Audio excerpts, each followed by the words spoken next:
Hello everyone. Hope you're having a great time. We'll be starting in just a few minutes. Kindly mute your mic. We'll be starting in a few minutes.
I think it's time now. So let's get going. Ladies and gentlemen, welcome to our event today. I would like to begin with a famous quote by John Maxwell. Successful and unsuccessful people do not vary greatly in their abilities, they vary in their desires to reach their potential. On this note, let us get to the aim of today's session. The objective of the event is to guide students in their first year and second years towards a fully funded research internship in Germany, DAAD-WISE, and to explain the DAAD-WISE application process. Before acquainting you with our guests, allow us to introduce ourselves. I am Asya Fatima, And I'm Zohin Shehzad. and we are your host for this event. Okay, so what is DAAD-WISE?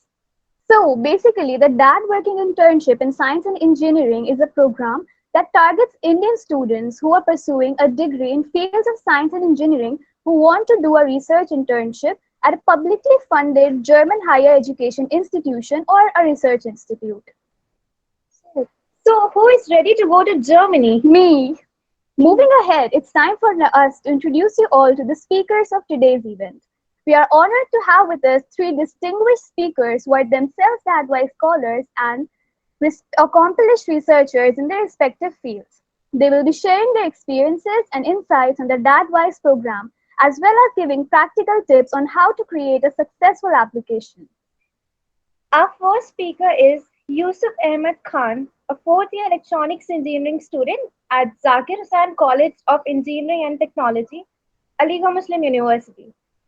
He is a DAAD-WISE scholar at the University of Kiel, Germany, and a MITAX GRI scholar, and currently doing internship at Athabasca University, Edmonton, Canada. He was a research intern at Indian Space Research Organization (ISRO) and Center of Advanced Research in Electrified Transportation. He is also currently serving as the president of the IEEE Robotics and please mute your mic and Automation Society, Zakir Hussain College, AMU. Our second speaker is Mohammad Abbas Ansari, a fourth year computer engineering student here at JMI. Abbas is a DAAD-WISE scholar and doing an internship at Technical University of Munich. He is also a former intern at IIT Bombay and IIIT Allahabad. His research interests are machine learning and computer vision. Our third speaker is Mohammad Kashif, a fourth year computer engineering student at JMI. Kashif is a DAAD-WISE scholar at Ulm University, Germany, and MITAX GRI scholar, and currently doing a research internship at Toronto Metropolitan University, Canada. He is a former research intern at IIIT Allahabad. Kashif has research papers in the field of machine learning, computer vision, and cryptography. So now I would like to call upon Mr. Yusuf to share his knowledge with us and start the event. Students who have their doubts, they can ask in the chat box, and now all limelights towards Yusuf. All right. So am I audible? Can you hear me? Yes, Yes. sir.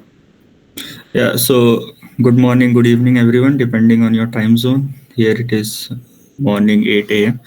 So thank you for your wonderful introduction. I think they have given the introduction of what is exactly the WISE scholarship offered by the DAD, and they've very wonderfully introduced all the speakers for the today's event, which is obviously first me, then my good friends at Jamia, Kashif and Abbas, who will also be talking in today's event. So let me just begin.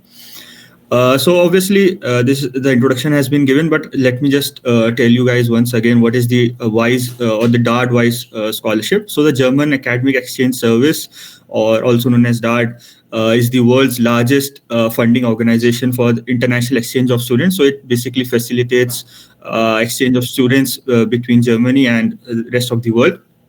So, particularly speaking about the DAAD-WISE program, it targets Indian undergraduate students pursuing a degree in the fields of science and engineering, who wish to do research internship at a publicly funded German higher education institution or at a research institute. So, DAAD is a very big organization. It's also the world's largest funding organization, and DAAD-WISE is a specific program that offers Indian undergraduate students an internship of about 2 to 3 months at a German institute.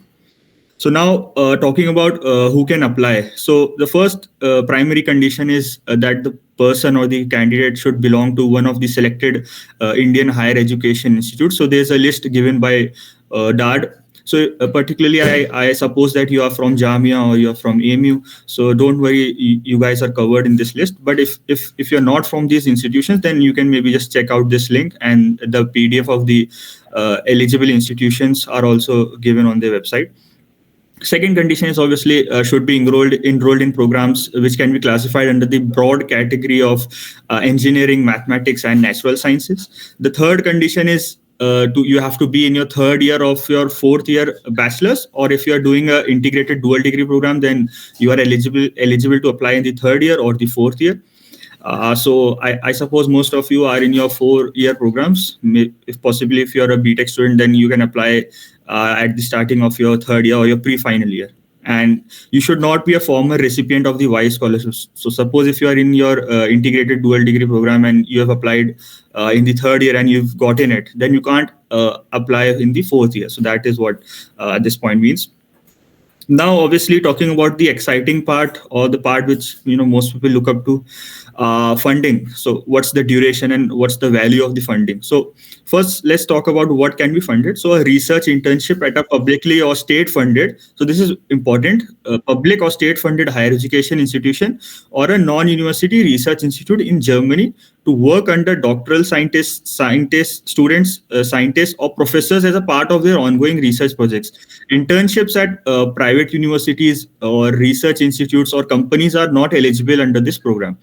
So the duration of the program that can be funded is 2 to 3 months, spanning between the months of May and August.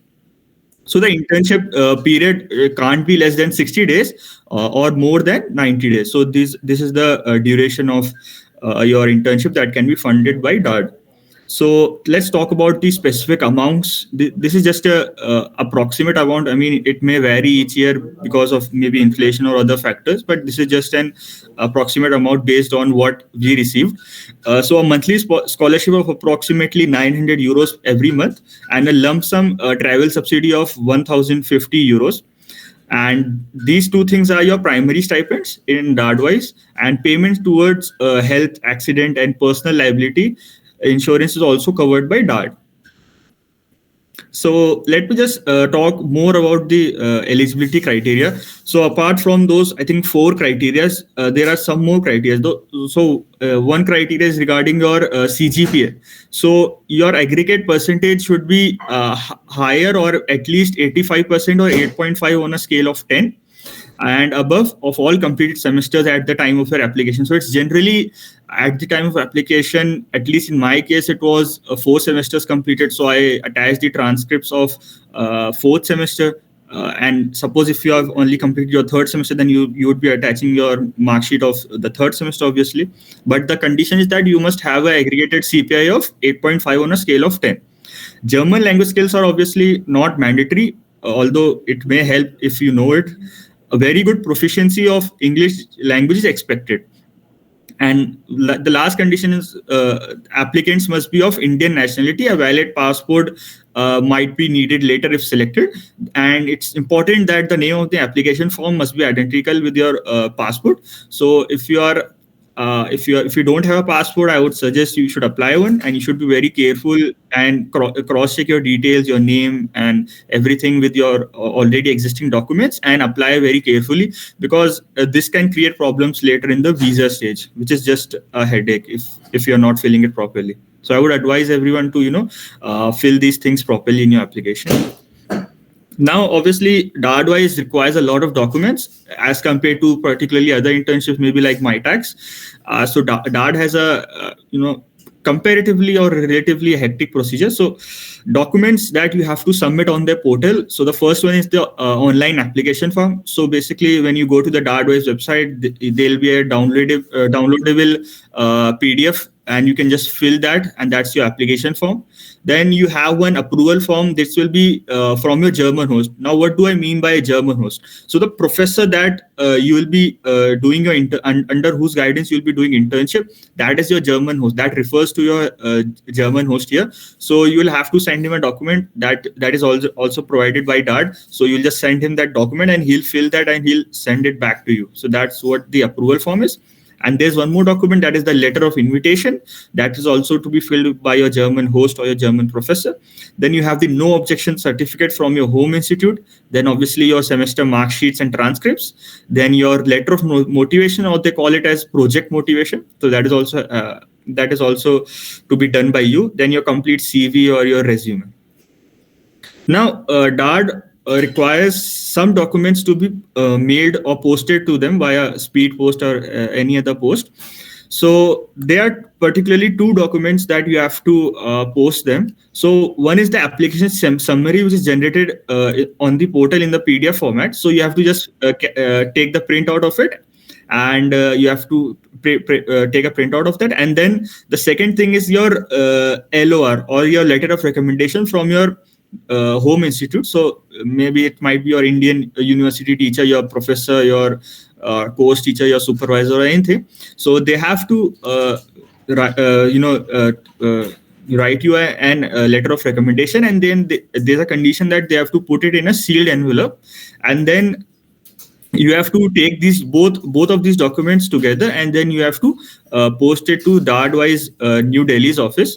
Although if you are living in New Delhi, like Kashif and Abbas did, you can go there and physically and personally visit them and hand it over to the respective agents. But in my case, I was in Aligarh, so it's a bit far. So I mailed the documents, the address and everything they'll provide you. So you just have to mail these two documents to them. Now I will ask my good friend Abbas to continue over. Thank you. Hello everyone, am I audible? If you can confirm that, please. Yes, you are audible. Yeah, okay then. Thank you for the kind introductions that we got in the beginning. That was like very wonderful. And thank you, Yusuf, for briefing about the first initial points about the presentation. So continuing on with the presentation, let me share my screen. Okay, please someone confirm that my screen is visible. Yes, your screen is visible. Okay, thank you. So what are the deadline for your applications? The deadlines are generally 16th of October. Like for this, for the summer application that you'll be applying for 2024, the deadline is 16th October. So you've got like few months till the deadline. And the results you have that you're going to get, whether you're accepted or not to the scholarship, it is going to be out by mid-January. And once you're selected, the next processes begin. The next process would include applying for the visa and also submitting further more documents. That's a whole issue that is something that you need to worry about once you get the scholarship. Right now, what you should be worried about is getting that scholarship. That's the most important thing. So what is the timeline you should be following? So from September, I'd suggest from early September or even late August, you can start cold mailing professors and ask if they're willing to take you as a DAAD-WISE intern. So I hope Yusuf has gave you the ideas, the basic idea of how you should apply. So the generally what the application process is that you must first get a consent or like an invitation letter from a German professor that they are willing to take you as an intern. So this is the most difficult part of that whole process, is how do you get that invitation letter from a German professor. So you have to cold mail the professors that you're interested to work under. These have to be professors at a German university, and you have to basically cold mail them. You have to go to their websites or go to university websites, find their email ID, draft an email, and we'll probably discuss how you should be drafting your mail. And you have to send them a cold mail to that professor that you want to work under them as a DAAD-WISE scholar. You have to start this process. I would say start it as soon as possible. Once September starts, I would say if you start in August, it might not be a right time because many of the German professors are on a summer vacation at that time. So in September, the new session starts. It's the ideal time for you to start cold mailing. And so that's the part of when you should follow, when you should start the cold mailing process. The first few mails are probably going to take some time for you to draft and for you to send out. But as you start sending more cold mails, like expect to at least send 40 mails. Like that's a minimum barrier, like 40 mails that you should be sending. Like if you're not getting any responses, nobody is accepting you, don't worry about that. Just keep cold mailing. So this whole process takes time. And as you saw, the deadline was in October. You should start in the early of September to start sending out lots of cold emails. So once you get a response, like once you have got a positive response from a German professor, like you're there, you've done your 80% of the job. You've got a response. Now you have to start filling the application form and sorting out all the document necessary as soon as you get an approval, right? So this whole process might take a week as well. I would suggest you get your transcripts up till semester 4. You can start that process right now if you have your sem 4 result as well. Get the transcript as early as possible. Transcripts are going to be important for other internships like MyTax as well, if you might be interested in applying for that process. You can start right now. And the LORs and NOCs, those things, you can get it signed once you get an approval, right? So submit the application before deadline. There's no early submission advantage. So just because the deadline is October 16, that you think you'll apply by end of September, somehow you'll get an advantage. You're not going to get any advantage. Even if you applied at the last day, for example, me and Kashif applied in the last day, we still got, there's no early submission advantage. And again, you will have to wait for results till mid-January to know whether you selected for the internship or not. So the most toughest part, how do you find the professors? So you have to look through various faculty lab pages. There's a website known as Garrett. We'll probably share this PDF. You can access the link through here. Here you can filter out department and search efficiently through most of the German universities. Personally, I did not use this. Yusuf has used this, so he could speak much more better about how to use Garrett. What I personally did was I went through like basically top 10 universities in Germany, and I went through their websites, and you can also search through Google Scholar, if I can share right now. I hope my whole of the screen is visible, right? If anybody can Yes, confirm. yes, it's visible. So what I did was like Google Scholar has a way of showing how to search for professors. Like if you go to Google Scholar and let's say I search from in my university, I want to search for some professor. You can search for Technical University of Munich. That's my university. And you want to see what are the profiles that are associated with this university. You're going to get a list of people that are working at Technical University of Munich. So you can get to know an idea, like for example, this guy is working in computer vision, machine learning. So you know what kind of work you've done has aligns with them or not. So for example, I find this guy interesting. He's working in computer vision. I've also worked in computer vision. So there's a good chance that I might get in. So I find this guy. I can look at the papers he's published here, right? You can see lots of papers here. You can publish. You can sort the paper by the year they've been published by. So these are his most recent works, like literally published this year. So you can and I would really suggest that you should do your due diligence as far as professors are concerned. You should search for professors. Like it takes time. That's why you should start early. You can even start right now as well in July or August to start searching up for professors. Don't send them a mail yet, but search. This takes time. So you can start searching for professors in the field that you're interested in, and you can. I would suggest, like for example, if I wanted to cold mail this guy, I would probably read his most recent works. Let's suppose this urban style GAN, like I have some experience with GANs as well. It looks like something interesting. I can open up this paper, and Google Scholar gives you an abstract like this. It gives you as like a brief summary of what the paper is about. You can read this and see if you're actually interested in the work that he has done. And so why you should be reading all of this stuff? Because all of these points, you're going to be incorporating it in the cold mail that you're going to send to this professor eventually. So the cold mail, the general structure that you're going to follow for your cold mail is you're going to have an introduction.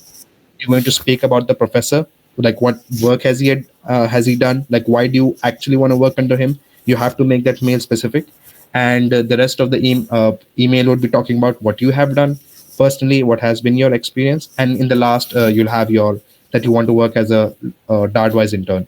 So I think I will share my cold mail as well. I would like to ask Yusuf if he wants to share his strategy of how he found professors. So this is one way of through Google Scholar. Like Technical University of Munich is like the number one university in Germany. So you can start from here as well. You can start searching. Uh, there are like I think the other universities like I think that's a Technical University of Berlin as well, if I'm not wrong, that exists. So like I can know which of the professors are working at TU Berlin and which of them I'm interested in. So this way you can go through different universities and see which professors you might be interested in working under. You can repeat this whole process on the university website as well. Generally, I found that process can be a bit hectic to traverse the university websites, but obviously that's also a good way to go about this whole step. Google Scholar gives you a much more, I would say, coherent way of searching for professors because the UI seems more friendly, I would say. So Yusuf had followed a different strategy. I guess people would like to know how you found your professors. I think we All should right. really discuss this point for a bit. So I'll stop sharing my screen. You can go ahead and discuss how you found your professors. All right. Just let me know if my screen is visible. Yes, it's visible. All right. So Abbas definitely shared a very interesting strategy, I would say, and I definitely would be helpful to a lot of you. But I actually didn't follow that kind of strategy. But what I did was primarily you could just go to the university websites, but it could be a bit hectic because there are a ton of professor profiles there. Some is working in different domains. So if you're going to the specific electrical and computer or a computer science department, then obviously there are a lot of fields. So what I can suggest that to some extent you should use Jarrett also. So suppose if your area of interest is suppose artificial intelligence, so what do? You just search artificial intelligence, then you get a list of lab universities, and along with that also they provide you the links of labs that for suppose lab for artificial intelligence in medical imaging. So that this if this is your interest suppose, so you just click this, you just go to their website, and yeah, so you go here, you can just click on the research, then you can just check what are their research interests, and then okay, so you have some projects of age estimation, and you even have the contact person. So maybe if this is your interest, you may click on this person's profile, then okay, then here's his information and everything. Then in this, and he has listed his publications also. So this is one way of like finding profiles of relevant professors. So this is one way. So Abbas shared one way, and another way could be that you go to the website. So suppose this is the website of TU Munich. Now you can probably just go to their research and then probably find some professors then, but this would be a long way. I think use tools like Jarrett and Google Scholar to narrow down your search much more easily. And probably you can also make if you want to do it manually, like going to the websites of universities, you can just make a list of probably maybe top 20 universities, and then go through each per day maybe, and then filter out the professor profiles, make an Excel sheet, and then choose that what are the who are the professors that are like most relevant to your research interest. And or you could just use Garrett, and then you could probably find labs or universities that are most relevant to you. So I think this is one way that I went about it. So yeah, that's from my side, that's my strategy. Abbas, if you have any presentation left, then you can continue with that, I think. Or if it's over, okay, it's left. Yeah, sure. Thanks for sharing your strategy. I mean, yeah, Garrett also seems like a very good option. I don't know why I did not try it, but yeah, it looks good as well. It's up to you. Everyone like should try out different methodologies, see what works best for you. So yeah, one other thing as well, as far as being professors are concerned, that if you work hard as well, you can find lots of lists on GitHub of previous DAAD-WISE scholars who've already like compiled professors to mail. You can try those links as well. Like it's kind of you get the list served on a platter. Like so, it's much more easy. But just understand that everyone would have access to that link, and there will be a lot of people sending mails on those professors because that list of links are public. So I would suggest you can obviously try mailing them as well, but try to find professors that are in a niche field that are like not known to everybody. So it would increase your chances if you're contacting these kind of professors instead of contacting professors that are like too popular or are already in a list that everybody knows about. These are just some, you can say, tips on if you want to increase your chances of getting an accept. So next step would be to like obviously cold mail each individual professor. So there's also some suggestions that you can even approach the PhD. So generally, like what happens is like a professor has a lab, and like even for example, this professor, as a running example, whatever his name, Daniel Kramer's. Like if you go to his homepage, like let's say you're interested in working under him, like you can go to his homepage. Like this is his homepage, and so you can probably see if I can search properly. So like there's generally a way of people, like this is the lab he works under, right? And these are the people probably, for example, let me search for it properly because I'm doing it like literally on the go. Yeah, let's suppose this girl, right, like Victoria M, she's a PhD student at this lab, so she's probably doing a PhD under this professor. So there's also a way that you can like approach her, mail her, and ask her about the specifics about the lab, like what are the like what are they exactly working on the lab, or whether the professor would be interested in taking you as a DAAD-WISE intern or not. So that's also one way. I did not mail any PhD professors, but I've heard like other scholars also do it. So obviously here you can see her link as well. You can like go ahead and mail her and ask her about whether the professor would be interested in a DAAD-WISE intern. So that's also one way. If you are not getting a response from the professor, you can go through the PhD students route. So this is one. This is a strategy as well. And also, once you have cold mail them, you've send them a mail. If you don't get a response in 10 days, you can try dropping a gentle reminder to them that hey, I just sent out a mail, if you can please just tell me yes or no or something like that, whether you're interested or not. And even then, if they don't reply, or maybe if they're professional professors, they would generally reply that we are not interested, which is actually good. I mean, you are at least sure that there's no chance with this professor, so you can have hopes other places, right? So generally, professors would reply that they're not interested, right? So if you don't get a response in 10 days, you can remind them as well. And I guess the next slides would be about what makes a good profile. So I guess we should discuss this question as well, like what makes a good profile. If I can. So it has been observed that a good CGPA is very important. I've heard in the ranges of like 9 plus is a must to have to get into the DAAD-WISE scholarships. Uh, I guess most of the people that when we were applying, we had around 9.5 or 9.4 CGPA. The people who got accepted, I guess Yusuf had 9.2 or something, and he got accepted. But he can tell of stories of his own classmates that applied, that they had good profiles, but just because their CGPAs weren't above 9, they got rejected from the DAAD-WISE scholarship. So keep your CGPA high. Right now, I guess the fourth semester exams are gone, so it is what it is right now. So obviously, you shouldn't give up if your CGPA is let's say below 9 or anything like that. There's a good chance you have like keep your hopes high. Who knows? They might give you a chance if your profile is good, and anything can happen. Like don't get discouraged if your CGPA is not high. But yeah, it's a criteria to have a good CGPA. And obviously you should have relevant experience and background with the project that you're describing in your application. Like so you will probably, let's say, cold mail the professor, and the professor would tell you that you will be working on this specific project.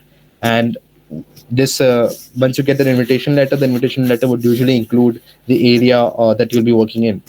So you have to go to DAAD and inform them basically that hey, this German professor has invited me to work at his lab on this particular topic. So, and you'll also have to send your CV and send the work that you've done. So DAAD will judge, okay, so this guy is probably going to go to this German university working on this project. Does this guy have prior experience or not within this field? So it's very important that you have relevant experience and background with the project that you will be applying for your scholarship.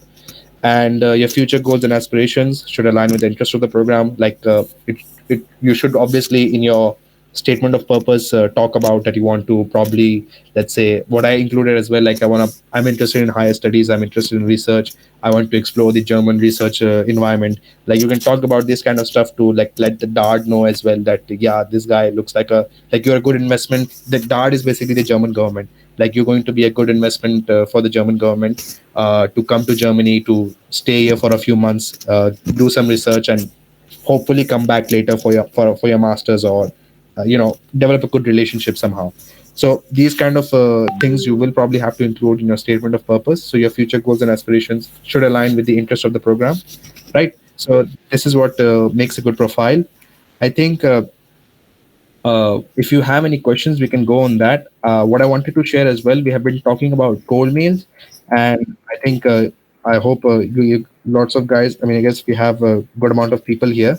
I wanted to share the cold mail that I sent to a German professor. This is the cold mail that got me accepted as well. So it's pretty rare that you're gonna find people sharing the cold mail. But let me share my cold mail. Oops. Let me see.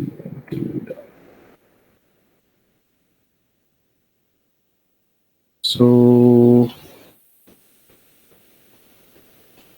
yeah. Guys, let us know if you have any doubts. Drop them in the chat box. Yeah, please feel free to ask questions. I hope you guys aren't overwhelmed with a lot of information. We can slow you down, discuss on particular topics as well. I guess we have a question from Cheyenne. We'll take that later. I guess first we can discuss the cold mail that I sent. So this is the general format of a cold mail. Like I addressed the professor, which is Enkelade Akasnechi, and I gave a very brief introduction about myself, my name, the university that I'm in, the course that I'm in, and what my purpose is. Like I was to express my interest in working as a student research assistant at her lab. This is a lab's name. At that point in time, she was in University of Tübingen, and she moved to TUM during this whole process as well. So it wasn't necessarily that. So the professors change universities as well.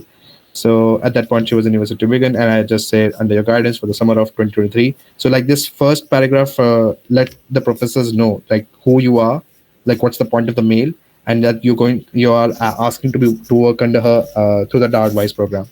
The second paragraph, what I included was a paragraph just about her work, like what she has worked on. I included two research papers as well. I linked them as well. That these are the two research papers I read of yours, and I really liked them. I talked about that, and I also included that I've also like worked in a field related to those papers, and I talked about my previous experience and how that aligns as well. So this whole second paragraph is very personalized. You can't really just like generically send it to any professor. So this, I believe, is very important. Like this sells it to the professor that you're actually interested in working with them and not just sending them a random mail. And it shows hard work as well from your side, that you're willing to like put in the effort to understand what the professor has done. So these are all like positive pointers that you're going to give to the professor, that they're going to feel more motivated to accept you as an intern. So these are the things, these are the kind of effort that you have to put, right? And then the rest of the paragraphs, this cold mail is generally like it's too large, some people have told, but for me it worked. You can keep it short as well. So the rest of the three paragraphs, or I guess the rest of the two paragraphs are just talking about my previous experiences, like my internship at IIT Bombay and a hackathon that I attended. So I talked about those kind of stuff.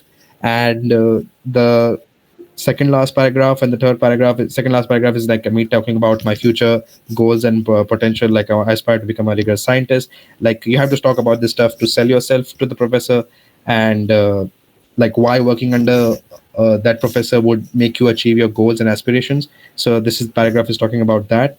And and I think you should include this last paragraph about your basically that you will be that the professor shouldn't worry about the stipend, right? The professor hasn't have to pay you any money. The stipend will be coming from the DAAD-WISE program. So in some sense, it also like motivates the professor that they don't have to worry. Okay, so this intern is coming under me. I probably have to find funding for this intern. So this kind of relaxes them as well and motivates them as well to accept you as a DAAD-WISE intern. So I talk about that. So this is how I end my email. I also attach my CV. People have said that you shouldn't add links into mails, so you can send a PDF as well. You can attach the PDF with the mail, and yeah. So that is what I do. I end it like professionally. So this was the cold mail that got me accepted. One other interesting thing, if anybody had questions with regarding cold mail, because this is the most important point. Few students want to ask questions. It's in the chat box. Let me read it Okay, out. just let me add a point. I think Abbas has very courageously showed his template. So what I would say that just don't copy it. Just take inspiration from it. Suppose if 10 students from Jamia or 10 students from EMU take this template and just change their details and just send it to suppose Technical University of Munich, and probably everyone is interested in computer science or computer engineering these days, and a professor receives 10 emails from the same university students or probably the same template, so he would like without thinking reject all 10 of them. So I would suggest that don't copy this email template. It's quite easy to make your own personalized one. So I would just suggest that just take inspiration from it and not just blatantly copy it. So I would just like to So add that. my intent for sharing the mail, I hope everyone, please, again, I stress, don't literally plagiarize it. Obviously, it's not going to look good. It's not going to give you any kind of advantage. The whole process of getting the DAAD-WISE scholarship is about standing out. You must stand out somehow. If you're going to write generic mails or write plagiarized mails, you're not going to stand out. Your mail is probably going to end up, your professor won't even bother replying to you. And so would you want to decrease your chances? My mail was very personalized. It was something that I came up with, and that helped me stood out. So what I'm just trying to give you is the pointers. I stress it. Please personalize your mails. Put in the effort. Like your first mail is going to take some efforts, right? Yes, Yusuf said it's easy. Sure, it's easy, but I know that it right now might feel difficult at that point when you're drafting your first mail, when it's everything is empty. You have an empty page. You don't know how to start. Put in the effort. Take a week. I would say right now, like think about it. Take your time, and I hope some people would have. If you haven't, like, okay, I guess we should keep that point for later. But yeah, take your time with writing your first draft. Once your first draft is done, you'll get a hang of it. The writing the second mail, the third mail, the fourth mail, it's gonna get easy. And your 10th mail is gonna take like 2 minutes to write. If your first mail took 1 week to write, that's totally fine. Take your time with it. Your 10th mail is gonna like you're just gonna start sending out mails very quickly. You're gonna automate that process. Your first 5 mails are gonna take time, but obviously target in your mind that you should send out 40 to 50 mails. Don't give up before that. Like keep yourself prepared mentally. You're not hearing back from professors or you're getting rejected. Don't give up. Try for 40 to 50 professors. That is like your grunt work. Like you have to just put in this grunt work as far as mailing is concerned. So obviously you need to stand out and you need to work hard to get this scholarship. So that is that.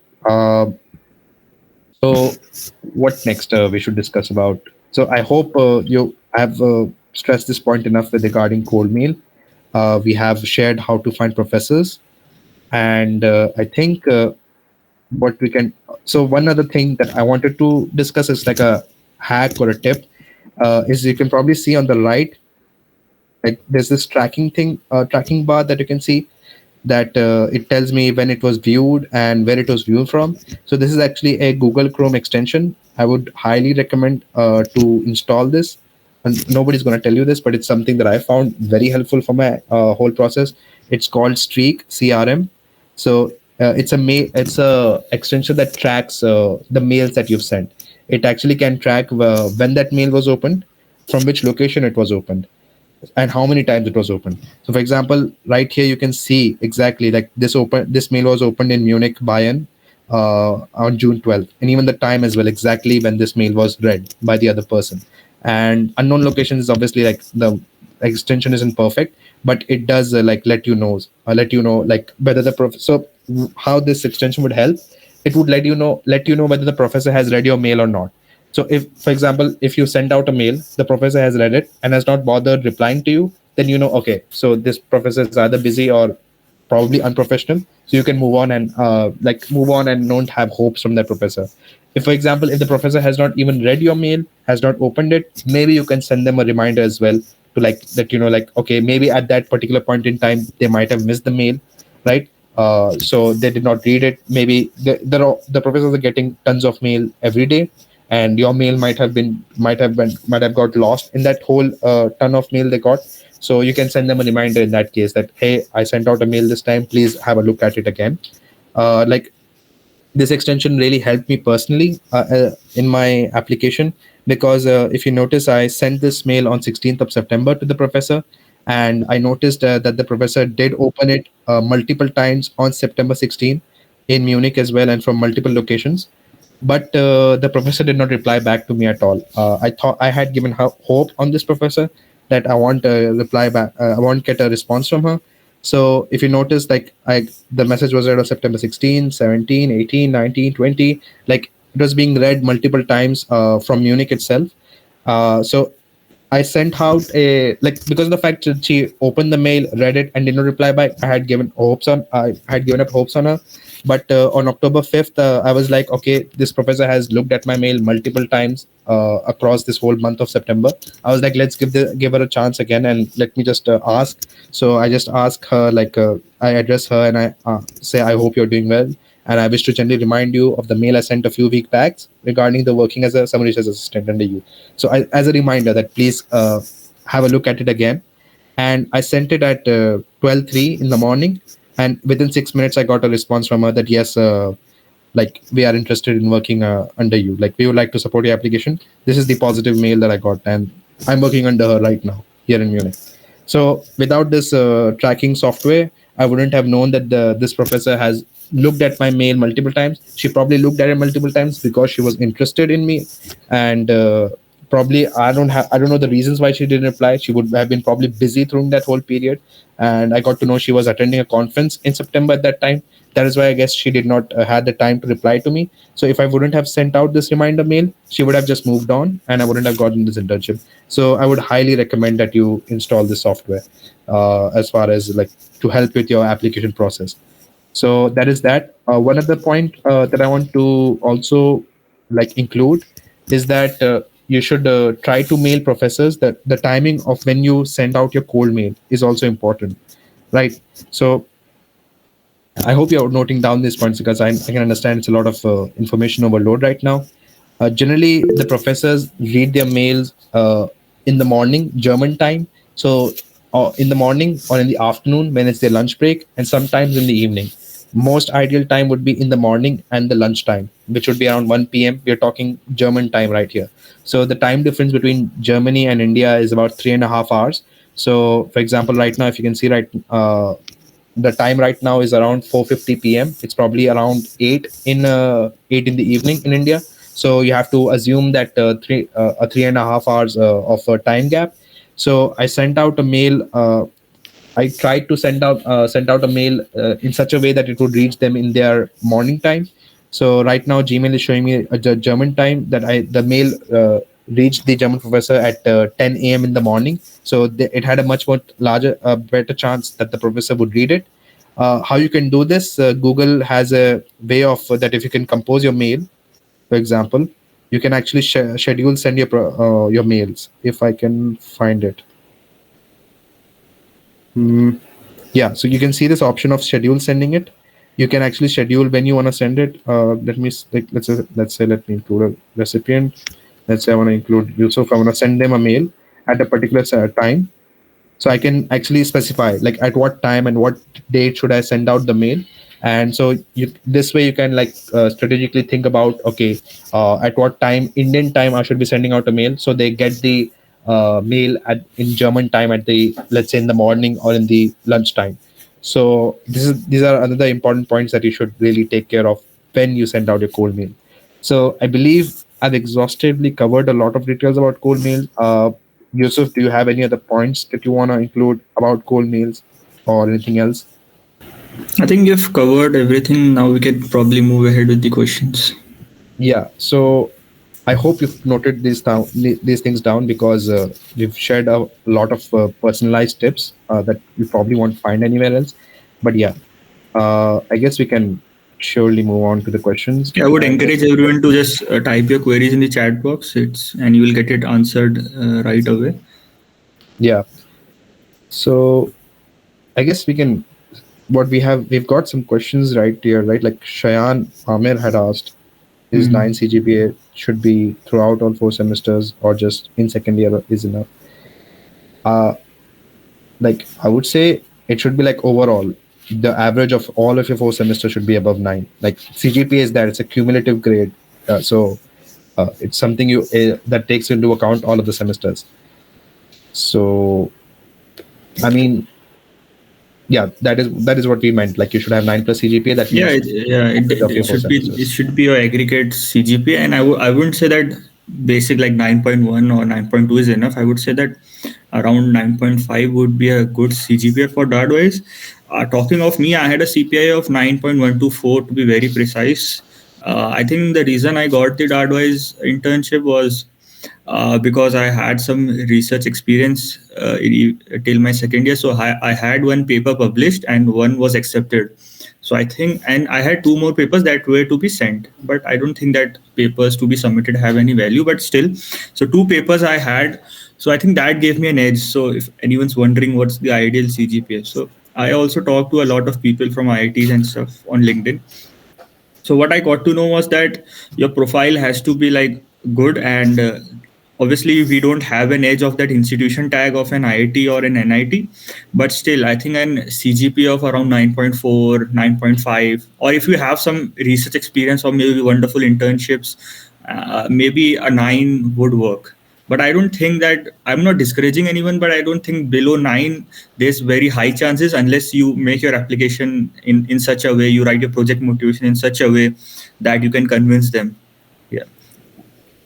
So I think if you have Yeah. less CGPA, I would suggest that you write your project motivation and other stuff very carefully, and in a way that it convinces them.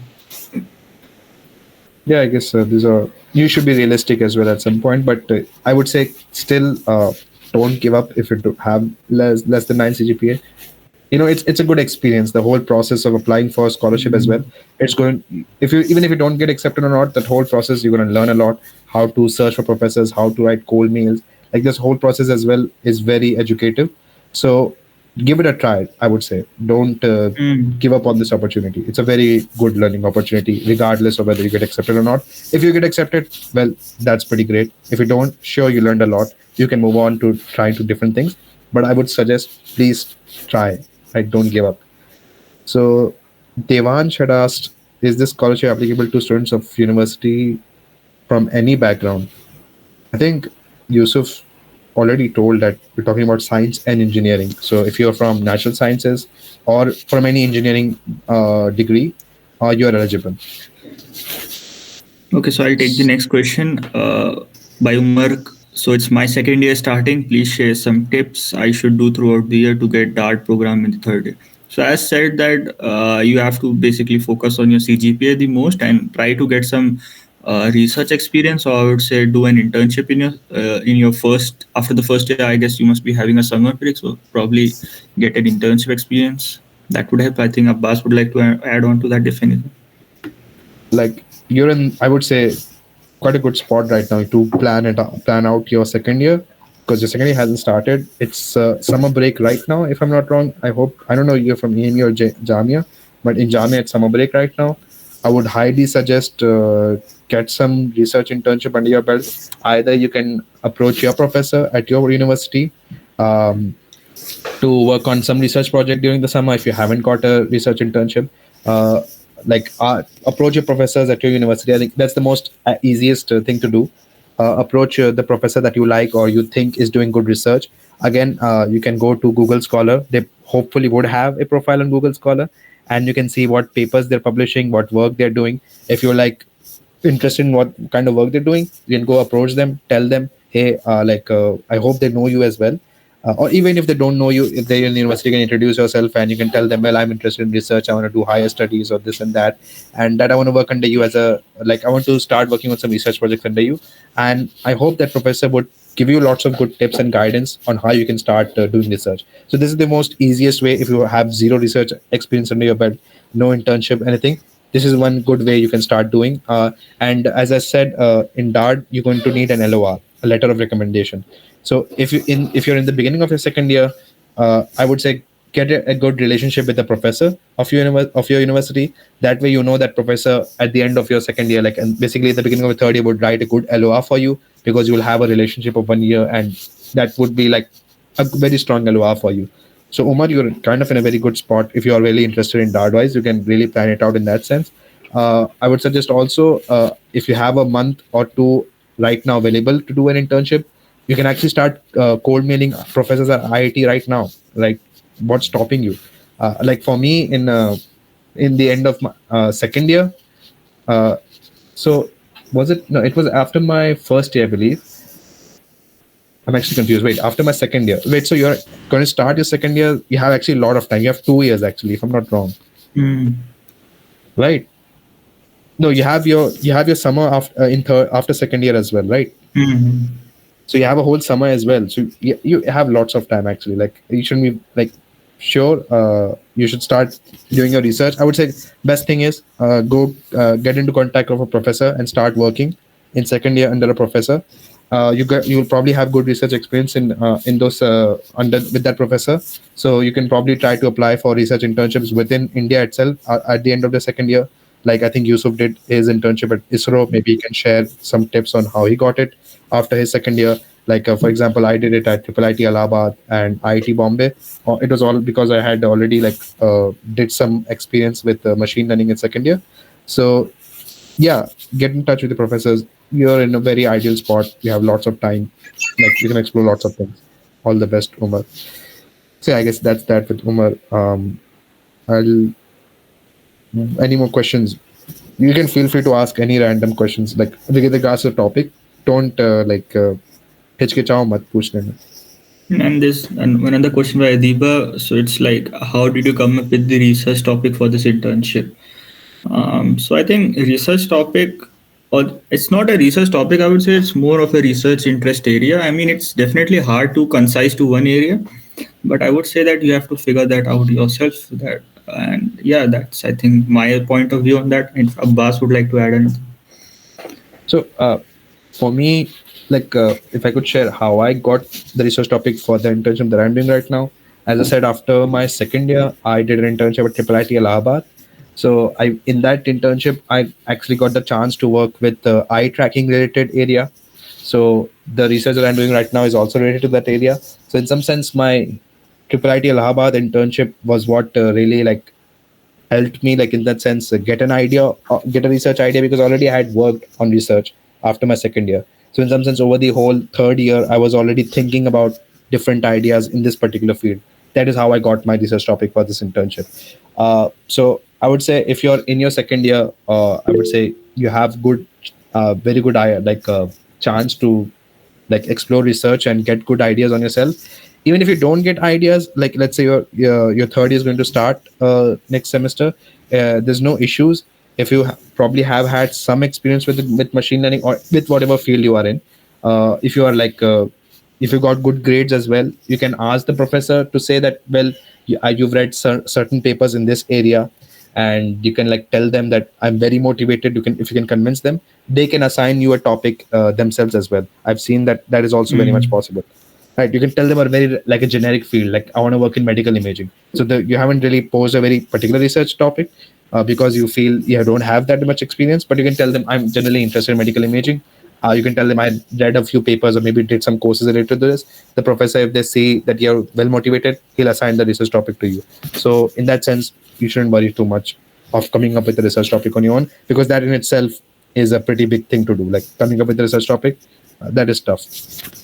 So I guess next question again. Okay, with for those how people got research internships, because like how to answer this? Like there are She's multiple asking at IIT and ISRO, I suppose. She's written. triple IT in ISRO. I guess Yusuf, you can share your ISRO experience. I can share my triple Okay, IT experience. so okay, I'll start with my ISRO. So I think ISRO recently has launched an internship. I think I saw some forms on LinkedIn as well. So you basically have to fill up a form, and then you have to fill up a supervisor name, and you can just go on the ISRO's website. Similar to this, you can just look out for scientists. So at ISRO, it obviously has to be a scientist that has to take you as an intern. So in my case, what happened was that Abbas said you have to approach. Yeah, it's better if you approach your university professors after your first year. So that's exactly like what I did. At towards the end of my first year, I surprised it was COVID times then, right? So I couldn't just go and meet someone because they would also not like to meet. So what I did was I drafted some emails to a couple of professors, and I got a reply that one professor had called me. So then we then I called him. Then we had a meeting and stuff. So that's how my research journey started. And towards the end of my, I think, third semester, he has a connection with an ISRO supervisor. Her name is Khushbu Mirza ma'am. So he told me that if you're interested in a research internship, then you can drop me your CV and I will forward it to her. And if she likes your CV and she likes your profile, and then she will take an interview, and then she might take you as an intern. So my internship was not particularly a summer internship because we actually did not get a summer at the end of the first year, and even at the end of the second year due to course backlog. Not as in I had a backlog, but the whole curriculum or the whole course structure was lagging behind due to Corona, and we got admitted late to the program. So if we were supposed to get admitted in August, we got admitted in February. So that covering up was supposed to happen. So that's why we had a delay. So we did not get any summer breaks. This after the 30th, this is our first summer break. So that internship was remote for me. She took an interview, and then she said that okay, you can just work on this. She gave me a topic also. If on the question of topics, so she gave me the topic, and then I worked on it, and I think I worked on it for about 6 months because it was with my classes and stuff, so I took 6 months to complete it. And she was very flexible too. So yeah, I think that's one way of how I got the ISRO internship. Regarding my second internship at CARET, so that CARET, a Center of Advanced Research in Electrified Transportation, is a center at my university. So they release forms and in January each year, I think, and then you have to apply, then go for a physical interview, and then they take you. I think there must be some bodies in Jamia as well that might offer you internships. So I'm not really sure about that. Maybe Abbas can tell how he got the IIT internship. I think he's already mentioned it, but if he has anything to add. So basically, at the end of my second year, I wanted to do an internship. What I did was multiple things. For let's say the Triple IT Allahabad one was actually I did the cold mailing as well at the end of my second year. So somebody suggested that after, like, if you're ideally, like, let's say targeting to get into research, that at the end of the second year in the summer you should be doing an internship somewhere in India, at an institution in India, and then after your third year you should be doing an internship somewhere abroad.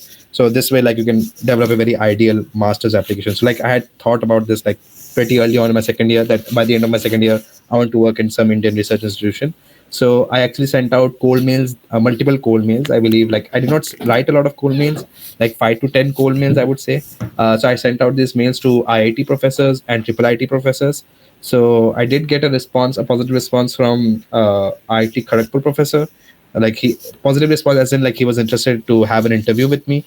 And I got a positive response in triple IT Allahabad with the professor I worked under. I actually can't recall his name, which is pretty bad. I forgot the name of the professor, but his name was very like South Indian kind of, so I don't remember it, but exactly. But he gave me a positive response, and he assigned me a very interesting, like, again, eye tracking. He did not assign me eye tracking related data. It was related to autism diagnostics. So he assigned me a research topic as well when I talked to him in the mail. So I really liked the topic. So I did not proceed with the IIT Kharagpur interview, for example. So that is how I got the Triple IT Allahabad internship. I also interned at IIT Bombay for 2 months as a machine learning engineer. That internship, again, both of the internship were remote because this was like almost post COVID. Everything was not open. So the Triple IT Allahabad was also remote, and IIT Bombay was also remote. So the IIT Bombay internship I got through Internshala.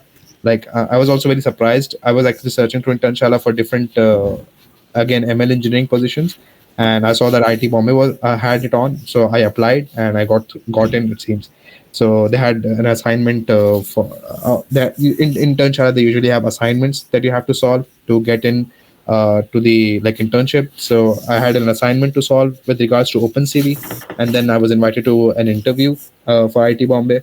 In the interview, they asked me DSA questions and machine learning theory questions, and that is how they accepted me for the internship. So this is my experience of how I got IIT Bombay and Triple IT Allahabad internship. Okay, so there's just a couple of questions on ISRO, so I'll just take up those. What was your prior experience for ISRO internship? And the question is, did they take interview as well for the ISRO internship? So yeah, I think I mentioned it that the scientist took an interview. It was not like a very technical interview, but it was like, what have you done and what can you work on and how much time can you dedicate? I think internships at early stages in your bachelor's are more of how much time you can devote rather than what skill set you bring, I suppose, because at that time they don't expect you to have like all the skill set that DSA, machine learning, probably Python, C++, everything. What they expect that you work rigorously. I think that is one thing that they look out for, at least in the early stage. Not applicable for DAAD-WISE or MyTechs, I would say. So yeah, so prior profile, if you were asking that, I had I think about one paper on human activity recognition published by that time, CPI of I think about 9 something. And yeah, I think and some projects on machine learning. But yeah, I think that was it. And yeah, so I've answered those questions. I guess one thing that Yusuf really said, that you're not supposed to be an expert before you apply for an internship. Like you are a bachelor student, you should know you're a beginner. So the professors know as well. You know very little. So don't expect that you need to become an expert first. Like if you're not an expert, if you don't know a lot of stuff, so you're probably not going to get accepted in internships. Internships are basically for you to like gain hands-on experience. You're a beginner. Everyone knows you're a beginner. You should also know that you're a beginner. So be humble when you're applying. So like I guess don't get discouraged if you don't have like supposedly a good profile, right? You have to just basically convince them that you have to be given a chance. You have to convince them that you're very motivated, you're hardworking, right? You have to really like sell yourself that if you give me a chance, I'll make the best of the opportunity that you give me. That's basically an internship is like. They give you you're someone beginner, you don't know anything basically, and we're giving you a chance. You come here, you do your work, you get some experience. So that is what you have to sell as far as internship is concerned. So Yusuf like did say a very good point in there. I guess let's move on to other kind of questions as well. Ryan asked a interesting question. Walaikum Assalam, Ryan. He's talking about Elizia Yudkovsky.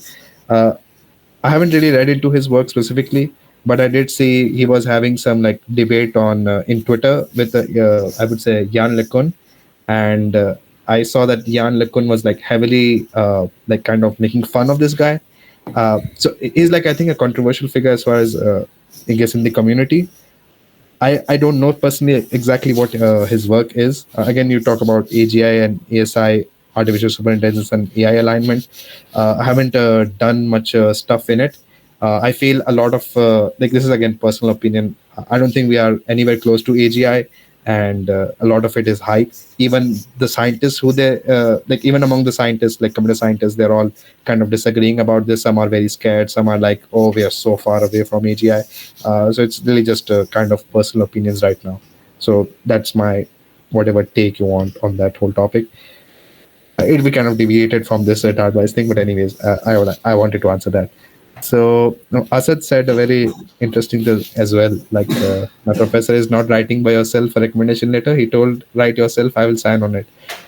So this is I think EMU and Jamia. It's like I guess it's the same in EMU as well. This is also like you write LORs for yourself. This is it seems how it is. I don't know about IITs and whatnot, but in Jamia and EMU it seems like you have to recommend yourself and pretend that, oh, it's the professor that has written it. This is very normal, Asad. I was also very shocked when it happened with me, and I felt it. I do feel it is wrong to write letter of recommendations Mm. yourself, but it is what it is. You have to do it. But I think That's why, like, it gives you a very good opportunity to write yourself a wonderful letter. Don't be generic in your LOR. I think you should write it very well, because LOR has a lot of value in my tax also and in DAAD also. So write a good LOR for yourself and don't copy paste from somewhere. That's just one again, thing. yeah. So, like, think from the professor's perspective. Like, try to make it as genuine as possible. Like, okay, what does the professor know about me? Like, try to incorporate that. Make it very specific. That I guided this student at this particular point in time. He was stuck here. Like, you can add this kind of very personalized things to let the people who's reading that letter might think, oh, actually, like, yeah, actually he has guided this student very well as well. So, general letter of recommendations do include this kind of personal details. But yeah, you'll have to write it yourself. Again, it's a good opportunity, as Yusuf said.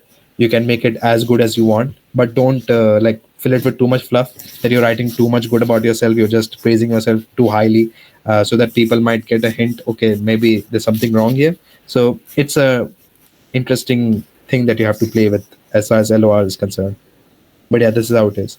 Devansh has a question. Please suggest some activities that would be beneficial for us to grasp such opportunities in college. Yes, I think Abbas, if you would like to take it.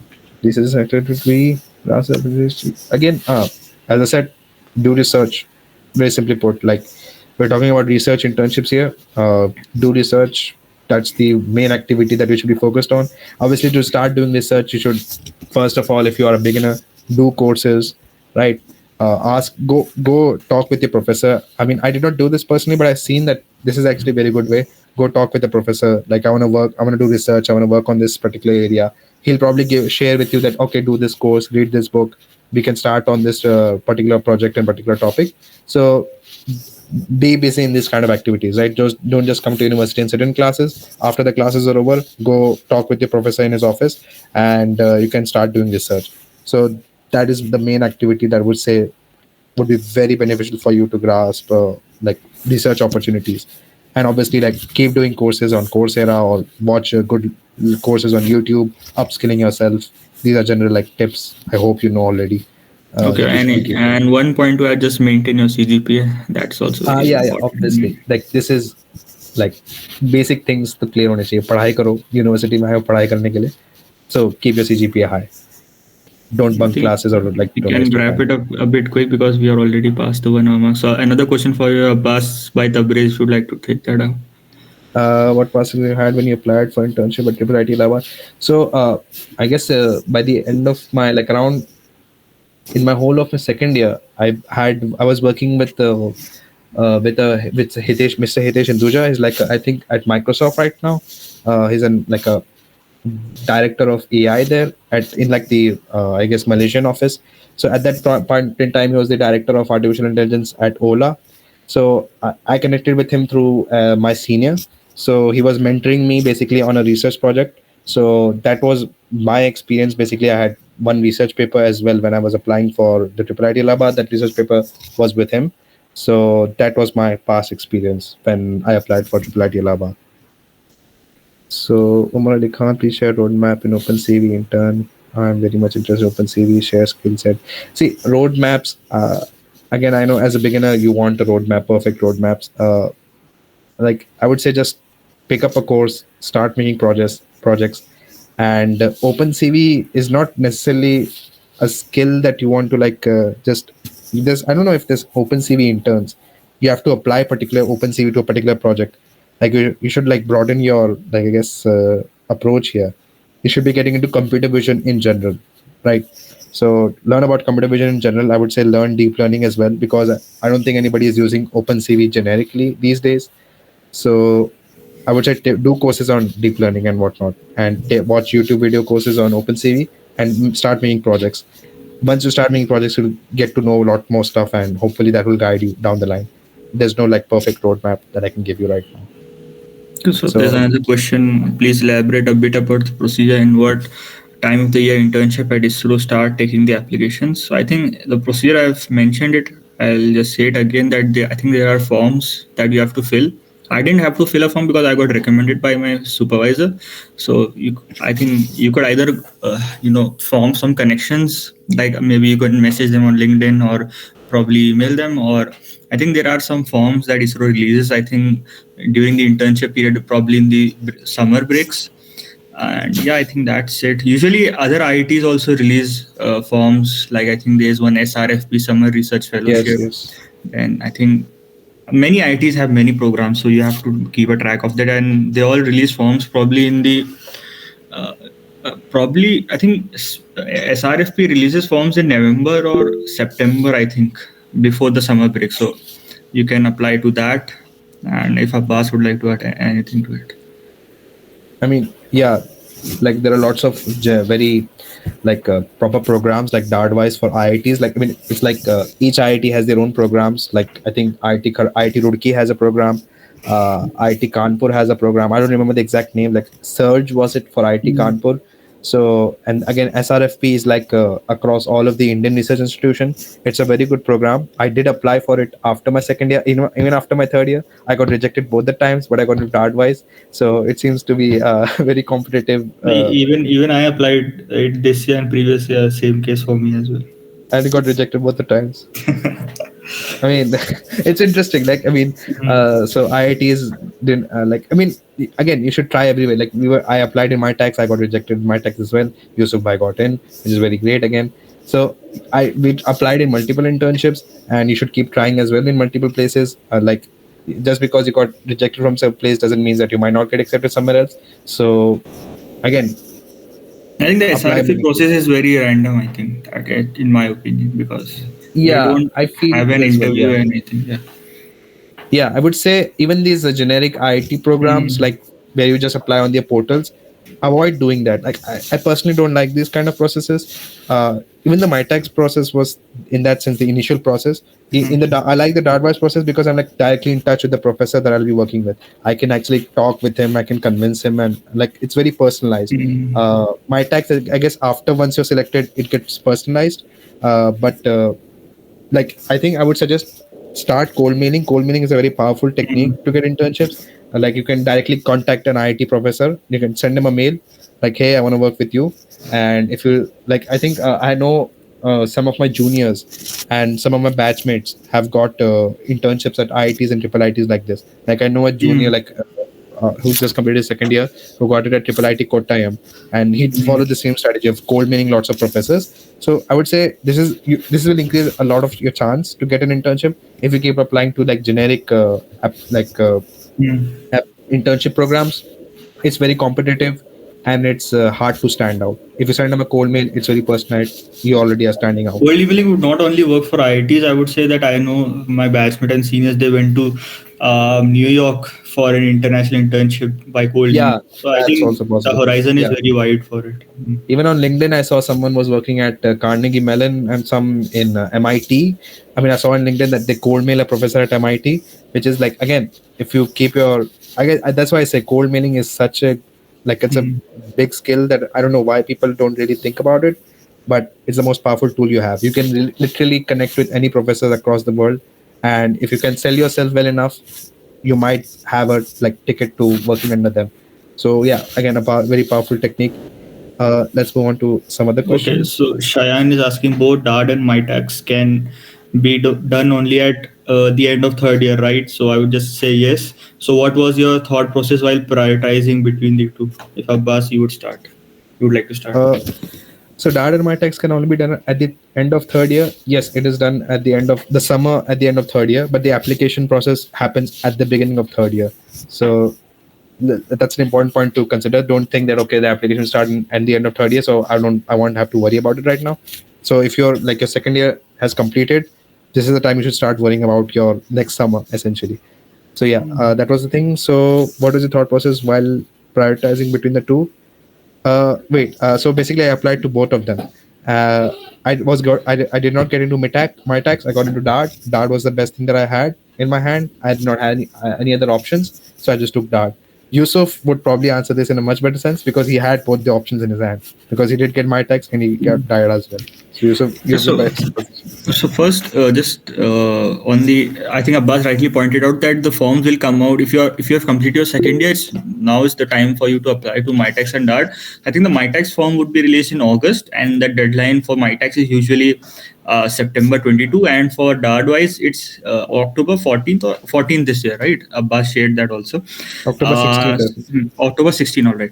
So my thought process was that I was prioritizing my tax because like I was a bit crazy, you could say that about my tax, that I need to get this. I was like from the past 6 months, I was like, okay, I have to apply to this, I have to work hard, this and that.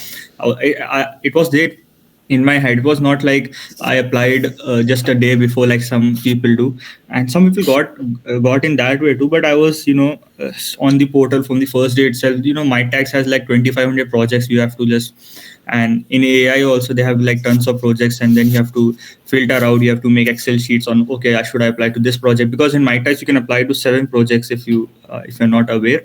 So my thought process was that, okay, my tax was my first priority, and second was like I was looking for alternatives. So I had that GitHub repo, in on that there were like hundreds of internships, but I think mainly the two internships that you may have a chance to get in is MyTax and DART, in my opinion, after like scavenging through all those internships. That is what I believe. Maybe you have a chance with some others, if you may prove me wrong, hopefully. But I was prioritizing MyTax. Then as a backup, I was like, okay, I have to fill it at least one more. So I was like, okay, let's try the cold emailing procedure. And after trying a lot and a bit of luck, I could say, I got a reply from, I think, 2 professors. And yeah, and then I applied for DART as well, because I wasn't sure, because my CPI, in my opinion, was a bit less, because 9.124 is not exactly matches the people I was talking to. They were like IITians, and they had CPIs of 9.8, 9.6. So I was a bit skeptical, I would say, that I would get into DART. But yeah, eventually I got in, and my thought process of choosing between the two was more to do with my project and how it aligns with my research interests. Yeah, so that's my take on it. Going to the next I guess, question, yeah. by Wes, in second year, what you all have past experiences from that you got intern in different colleges. I think we have talked about this. I think several times. I don't think we need to go over it again. It's Yeah. already 1 hour 20 minutes. Okay, I then Umar think Ali Khan, Firdos. I think that's the end of the questions. If anyone has any more questions, then be very quick, or else we can wrap it up. yeah, I guess the last 7 minutes, or I guess if people don't have any questions, we can probably wrap this up. If you have any more slides, well, that's it. Also, I want to stress like a big gratitude to Umar Masood, who was the previous year Mm. DAAD-WISE scholar. Like a lot of the slides, like he was the one that really guided us very well. I mean, for me personally as well, with regards to this whole process. So in some sense, we're just carrying on his legacy. So Mm. yeah, And I just yeah, use. Uma Masubai also helped me a lot. I used to message him on LinkedIn and ask him some general questions. Even I asked him that should I apply, after I got a reply from my professor, and I was like, I have a CPA of 9.124. I'm talking with these people. They have like they're from IT. They have CPAs of 9.8. Will I be able to get in? Should I even apply? Because the application is also a hectic procedure, right? So he told me, yeah, you should definitely apply. And yeah, here we are today. So definitely, So yeah, thanks to Masood bhai. yeah. So I think it was very important to like extend his gratitude. So I guess we should probably end this now if people don't have any questions. Okay, so we have any other doubts or anything? If no, then we can end this.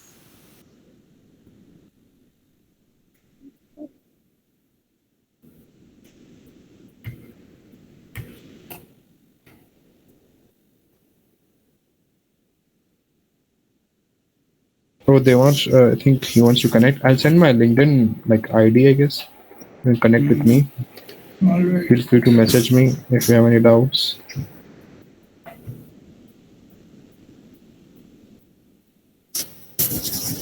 You can connect with me. I hope I'll probably connect with you. So I think there are no more questions. We can just wrap it up. I like to definitely extend gratitude towards IEEE-Jamia for all their efforts, and Abbas and Kashif for organizing this event. Same, same. Kashif, if he is here, maybe he could share and some words. I guess he's not here. I think. I think he's busy, probably in this meeting. Yeah. Okay then. I guess this Okay, is I it. think that's all for today.